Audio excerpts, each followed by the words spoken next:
A BIM paralela.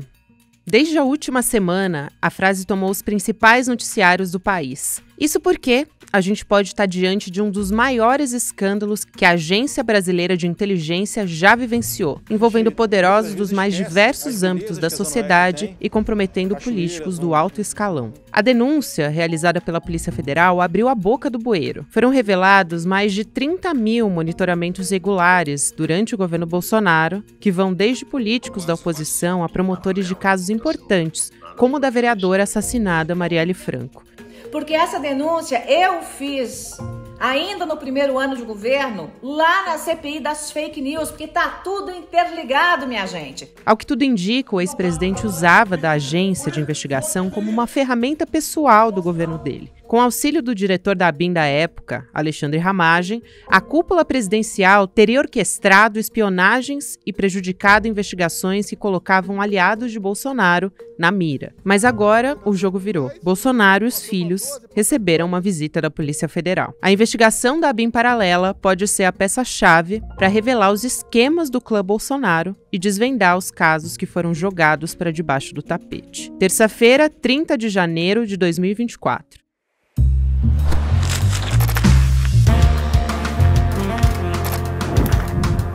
Seja muito bem-vindo, seja muito bem-vindo. Eu sou a Gabriela Varela,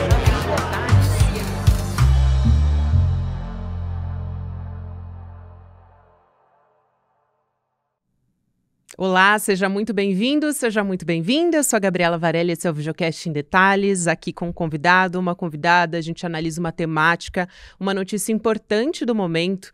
E não tem notícia mais importante nesse momento sobre o escândalo envolvendo a BIM na gestão Bolsonaro. A gente teve novos desdobramentos nessa segunda-feira, dia 29 de janeiro de 2024. Eu vou conversar com a jornalista Juliana Dalpiva, que é jornalista investigativa, inclusive repórter colunista aqui do ICL Notícias. Ju, obrigada por aceitar nosso convite. Prazer falar contigo finalmente no Em Detalhes, mulher. Finalmente aqui com você, com essa turma toda que te acompanha e com essa audiência linda que também curte esse Em Detalhes.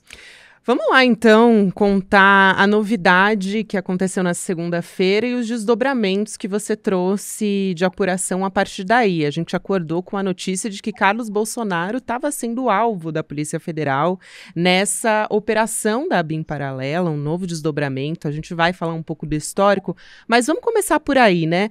Além de Carlos Bolsonaro, o que estava em jogo aqui e quem foram os outros investigados também nessa operação, Ju?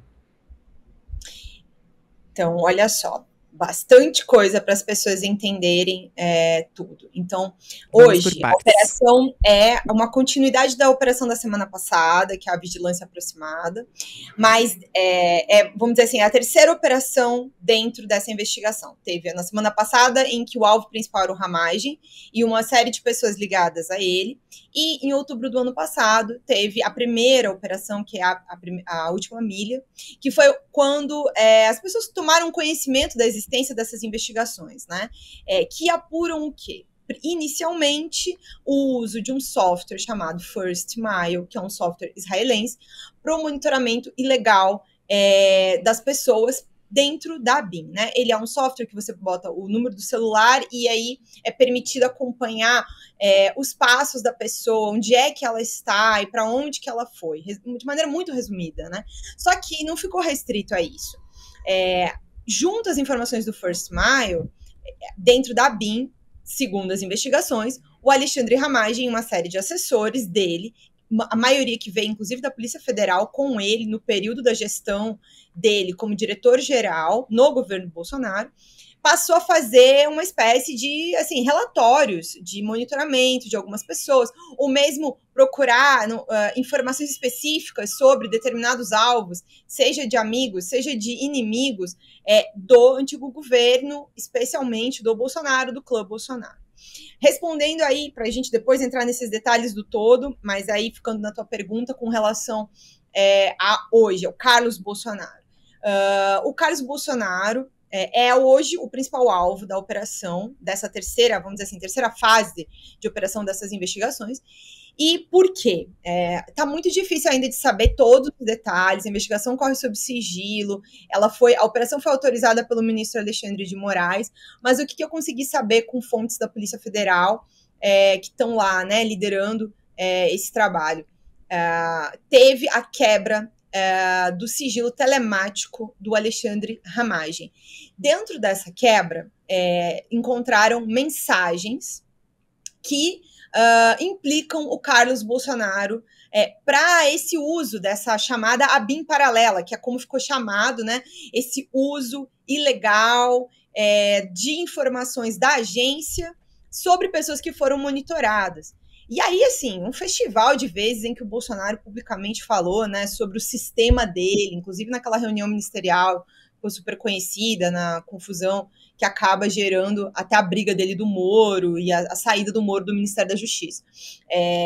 Mas, assim, há muito tempo circulava a informação de que eles faziam monitoramento tanto de pessoas que eles mantinham no governo, das pessoas próximas, como também de inimigos. E aí, enfim, magistrados, jornalistas, até, enfim, a gente não sabe a lista toda de quem foi monitorado, mas algumas coisas já saíram nesse sentido.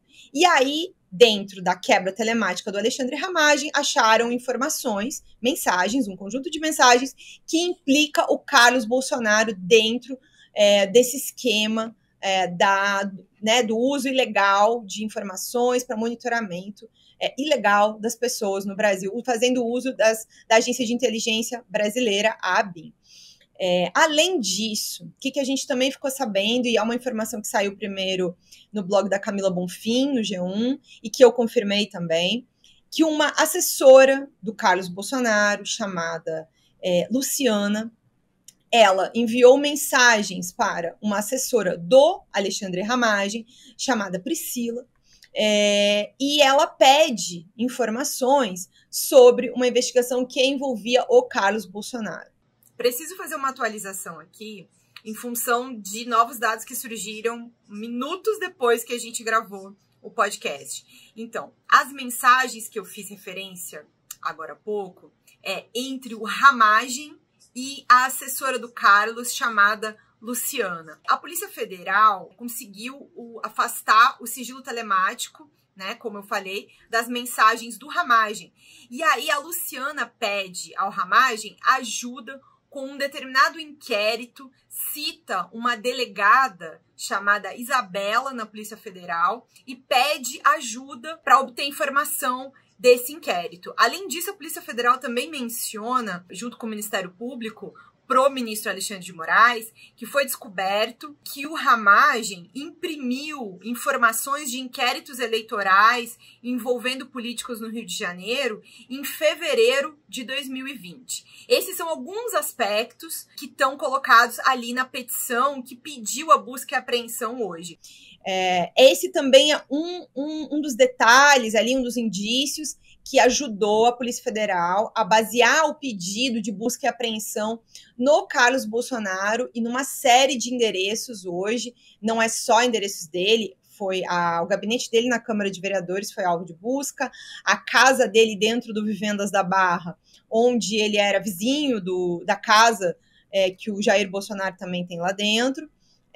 E aí até lá em Angra, que eles estão lá em Angra desse final de semana, passaram, hoje ainda estavam lá, o Carlos, o Flávio, o Eduardo e o próprio Jair Bolsonaro estavam juntos naquela casa que a família tem lá em Mambucaba. Então ele também foi alvo de busca lá, prenderam o celular dele e acho que 3 computadores, se eu não me engano, lá em Angra com o Carlos Bolsonaro, Gabi. Muito bom a gente começar por aí. Você trouxe um pouco da perspectiva histórica também desse caso da ABIN, e uma coisa que chamou muito a atenção, na verdade, a nossa memória coletiva ficou ainda mais fácil de se recuperar trechos que tem a ver com isso por conta da internet, das redes sociais, uma coisa que bombou desde quinta-feira, quando a gente soube dessa nova fase, dessa operação da ABIN, envolvendo a ABIN, foi sobre o ex-secretário-geral da presidência, o Gustavo Bebiano, que há poucos dias antes de morrer, pouco mais de 10 dias, tinha dado uma entrevista à TV Cultura, dizendo que um delegado da Polícia Federal estava participando de uma tentativa de montagem de uma BIM paralela por iniciativa do Carlos Bolsonaro, o filho do presidente Jair Bolsonaro. Então, isso veio à tona, o Bebiano, inclusive, não chegou a confirmar se o delegado era Alexandre Ramagem. Isso não foi confirmado, mas é muito interessante que essa informação tenha voltado a ser levantada nesse contexto que a gente está conversando agora. Inclusive, você falou de computadores que foram apreendidos. No total, a gente teve 10 celulares, 2 computadores apreendidos. Um dos investigados, inclusive, um dos mandados de busca e apreensão foi um endereço na Bahia de um militar que atuava nessa estrutura da BIM. Você pode explicar um pouco essa história também, que envolve essa mesma operação que foi deflagrada contra o Carlos Bolsonaro? Gabi, acho que super importante você lembrar da história do Bebiano. Quem foi, enfim, quem teve algum tipo de relação com o Bebiano, desde antes dele sair do governo, Bolsonaro, até depois, ouviu o Bebiano falar sobre isso. Ele deu algumas declarações públicas, ele deu uma declaração pública no Roda Viva sobre isso, dias antes dele morrer, no começo de 2020. Mas ele falava isso para praticamente todos os jornalistas com quem ele conversava. E eu vou lembrar aqui um episódio que aconteceu comigo. Se eu não me engano, isso foi em outubro de 2019. Ele marcou comigo um café para a gente conversar sobre vários aspectos, assim. Ele viu que eu estava fazendo uma investigação que envolvia o Flávio, o Queiroz, e aí a gente combinou de conversar para ele, enfim, contribuir de algum jeito, com alguma pista. E aí eu me lembro de quando eu cheguei para encontrar ele num posto de gasolina na Lagoa, no Rio de Janeiro, a grande preocupação, inclusive ele marcou nesse lugar, que ele achava que era mais seguro, cheio de recomendações, e quando eu cheguei, uma das primeiras coisas que ele me falou foi, agora você pega, desliga esse seu celular, bota dentro da bolsa, mas mesmo assim, não é seguro, sabe? E muito preocupado o tempo todo, olhando para os lados, assim, ele exacerbava essa preocupação com a questão do monitoramento.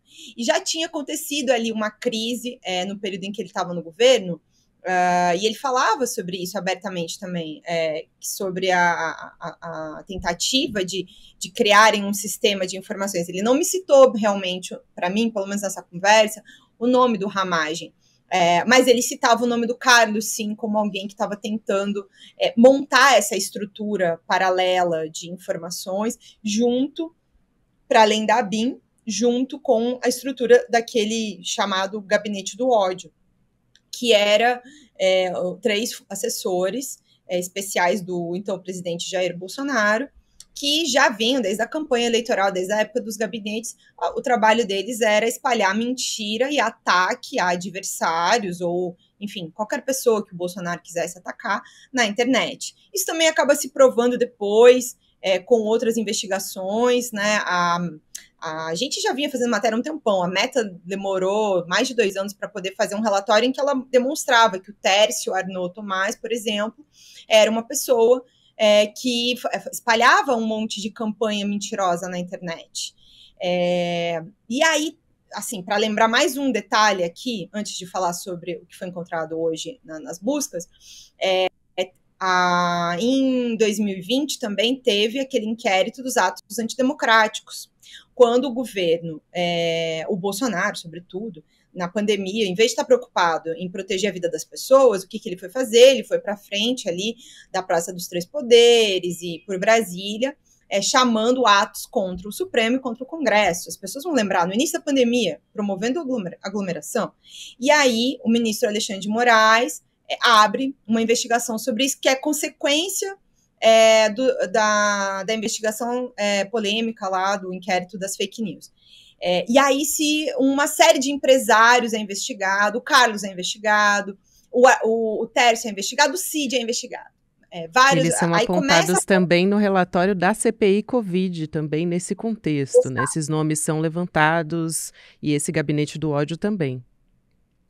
E já ali alguns indícios dessa questão do monitoramento já existiam ali, alguns primeiros indícios desse problema, porque aí vai gerar um outro inquérito, que é o das milícias digitais, que é onde hoje, em parte, se apura a tentativa de golpe de Estado. Então, veja como, assim, essa história não começou ontem, nem no 8 de janeiro, nem de algum jeito, independente dos inquéritos andarem até em separado, porque essa é uma informação importante para quem está ouvindo a gente aqui, o inquérito esse que apura o uso ilegal do First Mile, ele corre a parte da investigação da tentativa de golpe de Estado. A questão é que, do ponto de vista dos fatos, eles se unem historicamente, né? Quer dizer, essa sucessão de eventos vem acontecendo pelo menos desde 2019. Porque o software é usado em 2019, o First Mile, ao mesmo tempo em que tem essas notícias do Bebiano dizendo sobre a existência de uma BIM paralela, lá em 2019 também. Só para não confundir as pessoas, não é tudo a mesma coisa, mas existem vários fatos que conectam essas histórias. Aí você me perguntou também, né, sobre o que foi apreendido hoje, né? As buscas estão ocorrendo em mais de 20 endereços, se não são 22. Aí tem no Rio de Janeiro, tem na Bahia, tem em Minas e... Agora eu não me lembro se tem mais algum estado que depois a gente pode acrescentar Não, aqui. é isso mesmo. É isso, né? Brasília, Minas Gerais e Rio de Janeiro também. Esqueci de falar de Brasília, é isso. Uhum. Então, em Brasília também. E aí, assim, essas assessoras que a gente estava falando são alvo, né? A Priscila, que é assessora do Ramagem, a Luciana, que é assessora do Carlos, ela ainda é assessora do Carlos, até que me consta, inclusive, uma informação aqui de contexto também que eu pesquisei para o nosso querido Em Detalhes. A Luciana é uma assessora muito antiga do Carlos, ela está lá desde 2013, ela é uma pessoa de confiança do Carlos. Eu mesma já falei com ela algumas vezes, quando a gente tentava pedir para o Carlos falar sobre as investigações que envolviam, né, o desvio de dinheiro do gabinete, a lavagem de dinheiro com compra de imóveis em espécie, a gente procurava as pessoas do gabinete.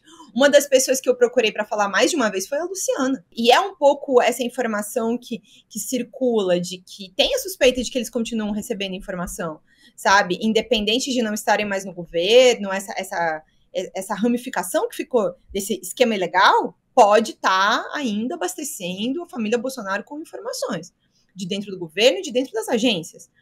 Então, é bastante perigoso, né, tudo que está vindo à tona. E aí, sobre o que foi apreendido, eu tenho uma atualização em relação a esses números, tá? Foram na Bahia, nesse endereço, nesse militar que a gente estava falando agora, que o nome dele é Giancarlo, ele agora está me falhando aqui a patente, mas ele é um militar do Exército. E ele é casado com uma funcionária, né, uma servidora ativa da ABIN.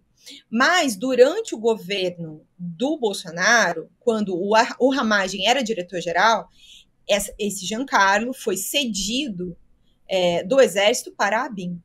E aí, na casa dele, com ele, foram apreendidos 10 celulares e 3 computadores. Um destes computadores era um computador da ABIN. A informação que eu tenho é que era um computador que estava cedido para ele, para o Giancarlo. Mas também, enfim, está se apurando especificamente se era uma coisa que também a mulher dele usava também. Mas, a princípio, até onde eu tenho informação, a mulher dele não é investigada. A questão é o Giancarlo, que trabalhava na assessoria do Ramagem dentro da ABIN neste período. Esse é um conjunto de dados que, né, de documento, tem documentação também, além de computadores e celulares. É bastante importante o papel de um assessor de uma pessoa-chave como essa, acaba virando um elemento-chave também, né? Muito importante sua observação. Um conjunto, aí que é uma coisa que é importante, já que a gente está falando disso, acrescentando nisso que você está falando, os policiais federais, tem ele, que é do Exército, né, o Giancarlo, mas tem o conjunto de policiais federais, que foi afastado semana passada, inclusive, 7 deles, se eu não me engano, todos policiais federais que eram assessores do Ramagem. Então, tem um grupo bastante numeroso de pessoas que são trazidas para dentro da ABIN, Ou seja, não são servidores de carreira da ABIN. São pessoas que o Ramagem levou para dentro da ABIN, para trabalhar com ele nesse período. Estas pessoas são o núcleo central dessa investigação, sabe? E acho que muita coisa vai vir a partir agora de dados obtidos nas operações desde a semana passada e hoje. E aí, junto com o Carlos, hoje, lá em Angra, a Polícia Federal apreendeu o celular dele e 3 computadores.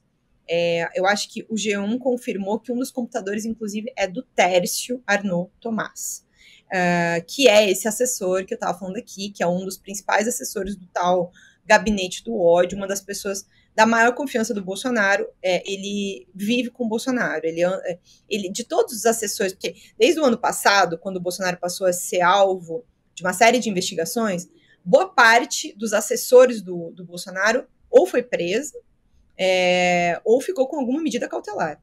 O único que eu acho que ainda não era alvo de medida cautelar, e hoje ele não é alvo ainda, mas acaba que com o computador apreendido, essa situação pode mudar em breve, mas o que estava escapando era o Tércio, e agora o computador do Tércio também foi apreendido em função de, acho que está ali dentro em meio aos pertences do Carlos, né? Eles estavam juntos, então o mandado cobria, acho que, pegar todos os objetos eletrônicos que estavam na casa, né, em que o Carlos está. A gente tem informação de alguns desses nomes que foram investigados de forma irregular por essa ABIN paralela, nomes que foram divulgados, mas a gente tem uma série de acessos que não sabemos quem são. Então, o Grupo Prerrogativas de Advogados já solicitou que as pessoas que foram investigadas tenham acesso a essas informações, e também o próprio senador, o presidente do Senado, Rodrigo Pacheco, também quer saber quem são os senadores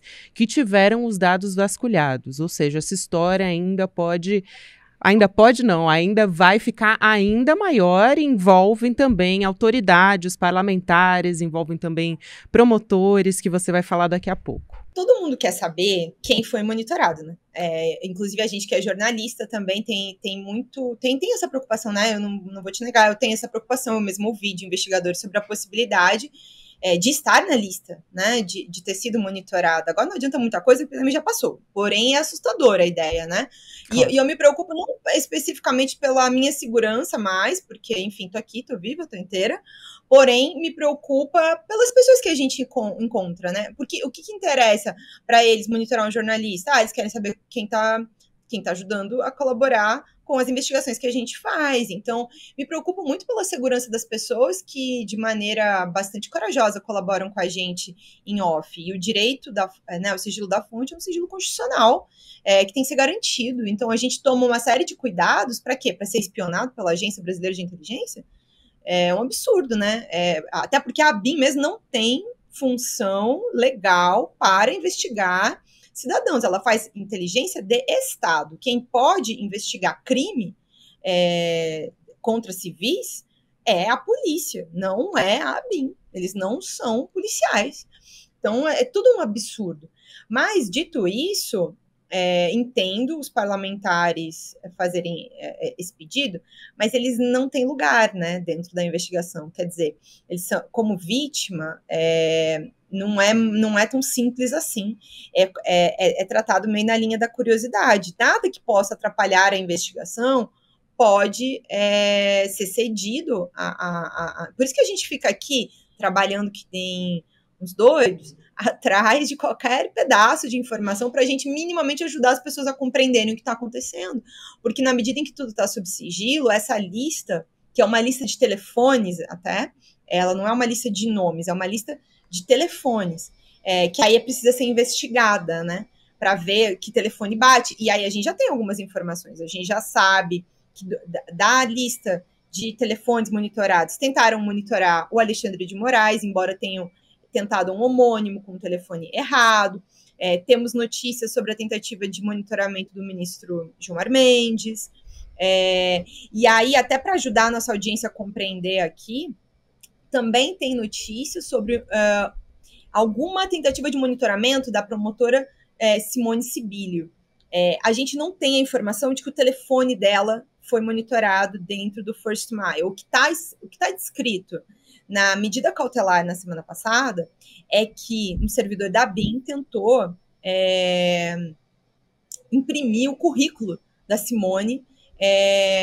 Não sei por que razão que ele vai ter que se explicar lá, mas o que é que a BIM quer com o currículo da Simone Sibilio? E uma coisa que é muito importante sobre a Simone Sibilio, além de ser a promotora que liderou a investigação sobre o assassinato da vereadora Marielle Franco de 2019, de agosto de 2019 até julho de 2021, ou seja, por mais de 2 anos, ela, junto com a promotora Letícia Emily, elas duas são responsáveis pela prisão do Rony Lessa e do Elcio de Queiroz, os executores. Então, se a gente souber agora quem é o mandante, pelas novas investigações, são eles que estão confessando, é o trabalho delas também que colaborou dentro desse período. Mas a Simone e a Letícia, mas sobretudo a Simone, era a promotora-chefe do GAECO, que é o grupo que investiga o crime organizado.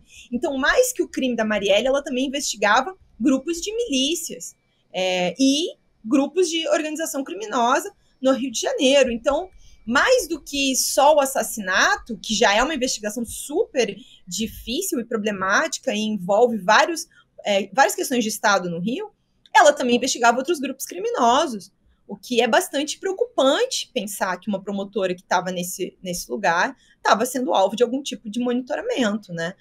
Ilegal por uma agência de inteligência. E algumas vezes ela, inclusive, manifestou isso, até na época em que ela deixou o cargo, porque teve um problema interno dentro do Ministério Público, ela deixou o GAECO, a força-tarefa, na verdade, que tinha sido criada, teve uma mudança na gestão, em 2021 foi criada uma força-tarefa para apurar o caso do mandante, daí já do mandante, né, do vereador, do assassinato da vereadora Marielle Franco.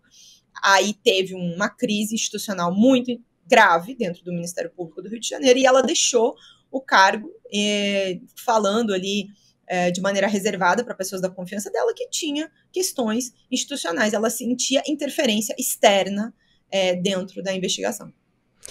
Bom, Ju, mais em detalhes, melhor dizendo, do que isso é impossível. Você trouxe aspectos importantíssimos envolvendo essas operações, essas investigações. A gente vai continuar acompanhando. Te agradeço muito por ter vindo até aqui. Fica sempre o convite para você voltar. Seja sempre muito bem-vinda. Um beijo, querida. A gente vai continuar acompanhando essa história. Antes de encerrar, eu quero lembrar você que a gente teve o Mapa da Mina nesse último domingo, evento que acertou todas as previsões do mercado no ano de 2023. O Edu Moreira agora fez suas apostas para o ano de 2024, como é que vai a economia, os investimentos que você pode fazer. Foram mais de 100 mil pessoas que acompanharam ao vivo essa verdadeira aula que o Edu ofereceu nas nossas plataformas, mas se você perdeu, olha só que boa notícia para você, vai ter replay, isso mesmo, mas é por um tempo bastante limitado, então você pode correr para assistir, garantindo a sua vaga em edu1.com.br/aula. Você pode então ter mais essa oportunidade, gente. Se você perdeu a primeira oportunidade, olha só, não vai perder agora, porque é uma oportunidade para você fugir das armadilhas dos bancos, aproveitar essas oportunidades de investimento agora em 2024. Muito obrigada a você que me acompanhou até aqui. Agora tem Mercado Investimentos, depois tem Rolê CL, 6 horas da noite, CL Notícias, segunda edição. Até amanhã.